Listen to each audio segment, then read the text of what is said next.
Halo semuanya, di video pembelajaran kali ini saya akan menjelaskan soal TKA, matematika lanjut dari buku Ekspres Erlangga, khususnya materi transformasi geometri nomor 5. Kurva P ditranslasikan oleh T1 dilanjutkan oleh T2, menghasilkan bayangan P aksen.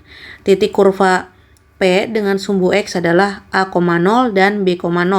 Berdasarkan informasi tersebut, beri tanda centang pada kolom benar atau salah untuk setiap pernyataan berikut. Nah, jadi kalau yang saya lihat di sini, ini menarik banget ya, karena kan biasanya kita diminta mencari bayangan. Nah, ini malah kita dikasih bayangannya, lalu diminta menentukan si kurva awalnya gitu ya. Berarti saya jelasin lagi nih, ketika di sini kan ditranslasi 2 kali. Kalau kamu ngitung satu-satu, maka waktu yang kamu pakai juga habis ya kan. Jadi lebih baik kamu pakai komposisi. Nah, di sini penulisan komposisinya itu menjadi T1 bundaran T2 ya kan. Nah, dengan cara apa? Dengan cara ya kamu menjumlahkan semuanya gitu ya.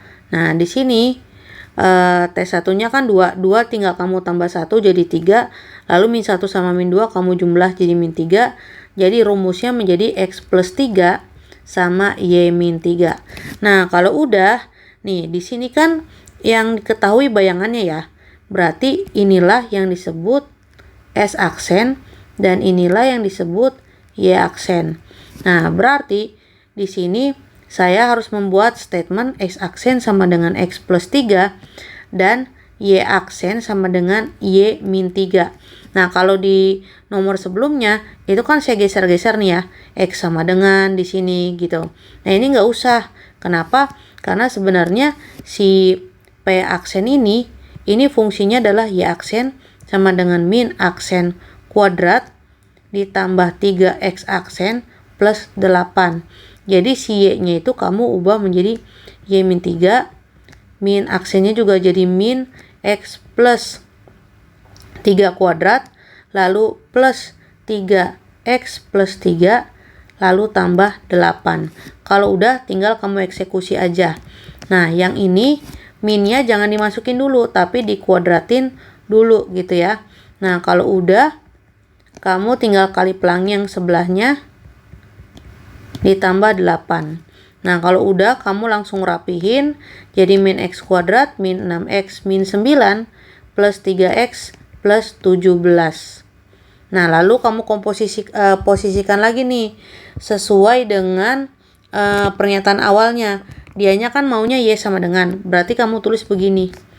Min X kuadrat, min 3X, lalu di sini min 9 tambah 17 berarti 8. 8 ditambah 3 berarti plus 11 gitu ya. Nah, kalau udah kita ke pernyataannya deh, yang ditanya A sama B. Di sini katanya A sama B itu adalah titik potong kurva dengan sumbu X. Nah, berarti kalau ini bukan persamaan garis lurus ya. Lagi-lagi ini adalah fungsi karena dia Y sama dengan. Berarti kalau fungsi, cara menentukan A sama B-nya itu adalah dengan memfaktorkan. Jadi kita nolkan dulu gitu ya. Di sini berarti kita tulis min X kuadrat min 3X plus 11 sama dengan 0. Nah, biar lebih apik saya tulisnya begini. Jadi yang negatif jadi positif, yang positif jadi negatif. Lalu saya buat seperti ini ya. 11 jadi di sininya 3. Nah, kalau kita lihat berarti kan kita nyari perkalian 11 ya. 11 itu kan selain kali 1 nggak ada lagi. Dan 1 tambah 11 itu juga bukan 3. Artinya si rumus fungsi ini dia harus menggunakan rumus kecap. Nah, kalau rumus kecap kan banyak mengulur waktu gitu kan. Sedangkan yang ditanya faktor-faktornya. Nah, berarti ada cara cepat di sini. Untuk nyari tahu X1 plus X2 itu rumusnya adalah min B per 2A. Nah, min B per A ya. Nah, ini kecampur nih antara rumus fungsi sama yang lain, min B per A. Nah, min B-nya itu berarti min 3, yang ini loh. Yang ini B-nya, yang ini A-nya. Gitu ya. Nah, karena kan bentuk umum fungsi kuadrat kan AX kuadrat tambah BX tambah C sama dengan 0. Nah, kalau sudah, berarti di sini pernya nih per 1 ya. Kalau misalnya berarti tanpa diubah-ubah gini juga boleh. Nah, jadi ini A-nya, ini B-nya gitu ya. Jadi min 3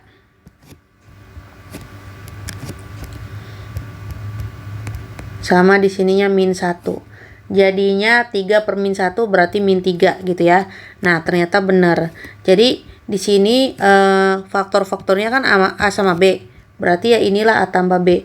Cuman kalau saya nulis dari awal A tambah B, nanti kamu pusing antara rumus sama keadaan soalnya. Gitu ya. Nah, kalau udah berarti si gambar ini itu ngambang, jadi bukan di atas. Nah, dia terbuka ke atas atau terbuka ke bawah, kita lihat dari sini. Ini kan min. Kalau min itu berarti terbuka ke bawah, berarti dia bentuknya begini. Dan dia nggak motong sumbu X-nya sama sekali. Gitu ya. Makanya faktornya nggak bisa dicari. Nah, kalau udah berarti kita ke pernyataan yang kedua, bahwa katanya titik 1,3 itu terletak di pada P. Berarti cara ngeceknya itu gampang, kita tinggal masukin 1 sama 3 ke dalam persamaannya. Nanti kita cek hasilnya itu 0 apa enggak. Berarti min 1 kuadrat min 3 kali 1 plus 11 itu harus sama dengan bukan 0 tapi sama dengan Y. Jadi harus sama dengan 3 ya. Berarti min 1 dikurang 3 ditambah 11 sama dengan 3. Berarti di sini 7 sama dengan 3. Nah, ini kan sama sekali nggak nyambung ya. Berarti di sini pernyataannya itu salah gitu ya. Nah, dan selanjutnya pernyataan yang ketiga, titik potong kurva P dengan sumbu Y adalah 0,10. Nah, berarti cara ngeceknya gampang nih. Di sini kan dia ngasih clue nih, X-nya 0, Y-nya 10. Berarti kita tinggal ganti X-nya sama 0. Berarti min 0 kuadrat min 3 kali 0 plus 11 sama dengan Y. Berarti kan di sini 0 kurang 0 tambah 11 sama dengan Y. Nah, nggak mungkin kan hasilnya 10. Berarti jawabannya juga salah. Gitu ya.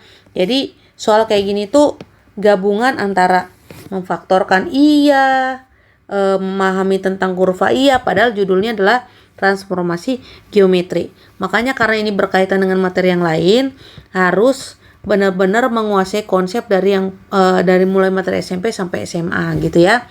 Terima kasih sudah menonton video pembelajaran ini. Sampai jumpa di soal nomor 6. Bye bye.